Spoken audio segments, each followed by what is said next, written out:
ओम नमो भगवते वासुदेवाय। आप सभी का हमारे YouTube चैनल पर हार्दिक स्वागत है। भक्त और भगवान श्री कृष्ण की कथा। जब भक्त के साथ स्वयं चक्की पीसते थे भगवान, धोते थे कपड़े। भगवान सिर्फ प्रेम और भाव के भूखे हैं। उनके प्रेम में जाति पाति, विद्या बुद्धि, धन ऐश्वर्य, स्त्री पुरुष, पंडित मूर्ख, राजा रंग, ब्राह्मण या चांडाल का भेद कोई महत्व नहीं रखता। भक्त जनाबाई की भक्ति उसी का उदाहरण है, जो महाराष्ट्र के प्रमुख संत श्री नामदेव जी के घर नौकर का काम करती थी। घर में झाड़ू करने व बर्तन कपड़े धोने जैसे काम करती। नामदेव जी के घर में होने वाली सत्संगत और भगवत चर्चा के प्रभाव से उनमें भी भगवत भक्ति उदित हो गई और वो भी भगवान विट्ठलनाथ का निरंतर स्मरण करने लगी। एक दिन एकादशी के रात्रि जागरण में रात भर जागते झूमते रहने पर अगले दिन सुबह घर आने पर उसकी आंख लग गई, जो देर से खुलने पर उसे नामदेव जी के घर के काम में देरी होने का आभास हुआ। जल्दी से उठकर वह काम के लिए उनके घर पर पहुंची और जल्दी जल्दी काम करने लगी। इसी बीच कपड़े धोने के लिए जब जनाबाई चंद्रभागा नदी किनारे पहुंची तो कोई काम याद आने पर वह कपड़े छोड़ वापस घर की तरफ दौड़ने लगी। इसी बीच एक वृद्धा ने रास्ते में उसका हाथ पकड़कर हड़बड़ी का कारण पूछा। इस पर उसने देरी होने की सारी कथा बता दी। ये सुनकर वृद्धा ने जनाबाई को कहा कि वह घर का काम आराम से कराए, वह उसके कपड़े धो देगी।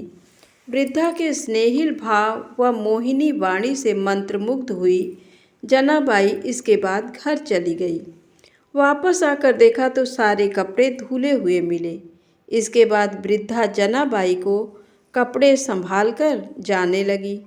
इसी बीच जनाबाई के मन में वृद्धा का परिचय जानने की जिज्ञासा हुई, तो वह पूछने के लिए जैसे ही मुड़ी तो वृद्धा वहाँ से गायब मिली। इधर उधर ढूंढने पर भी वह नहीं मिली तो जनाबाई ने सारी कथा घर जाकर श्री नामदेव जी को बताई, जिसे सुनकर श्री नामदेव जी सब समझ गए और बोले कि जनाबाई तू धन्य है, जिसके कपड़े धोने के लिए भगवान खुद वृद्धा के रूप में आए। ये सुनते ही जनाबाई प्रेम से रोने लगी और भगवान को कष्ट देने के लिए अपने को कोसने लगी। वहाँ बैठा सारा संत समाज भी आनंद से पुलकित हो गया। कहा जाता है इसके बाद भगवान के प्रति जनाबाई का प्रेम बहुत ही बढ़ गया था। भगवान भी समय समय पर उसे दर्शन देकर कृतार्थ करने लगे। जनाबाई घर का काम करते हुए भजन गाया करती थी, जो गाते गाते जब वह भाव विभोर होकर शुद्ध बुद्ध भूल जाती तो खुद भगवान उसके बदले कभी चक्की से आटा पीसते तो कभी कपड़े धोने और झाड़ू पोछे का काम करते। महाराष्ट्र कवियों ने जन संगे दलीले यानी जना के साथ चक्की पीसते थे ऐसा गीतों में गाया है। नामदेव जी के साथ जनाबाई का कोई पारलौकिक संबंध था। संबत 1407 में जब नामदेव जी ने समाधि ली, उसी दिन कीर्तन करती हुई जनाबाई भी विट्ठल भगवान में विलीन हो गई। एक दिन भगवान विट्ठलनाथ के गले का रत्न पदक चोरी हो गया। सबसे अधिक आने जाने के कारण मंदिर के पुजारियों को जनाबाई पर ही संदेह हुआ।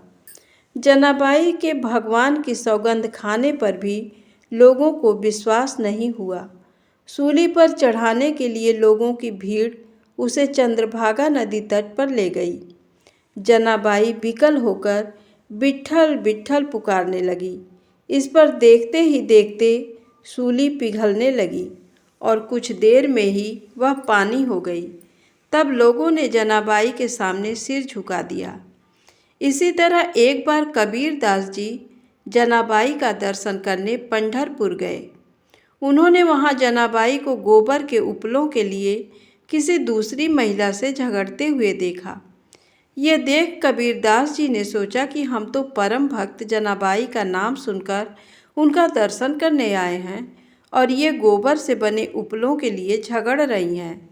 उन्होंने जनाबाई से पूछा, आपको अपने उपलों की कोई पहचान है?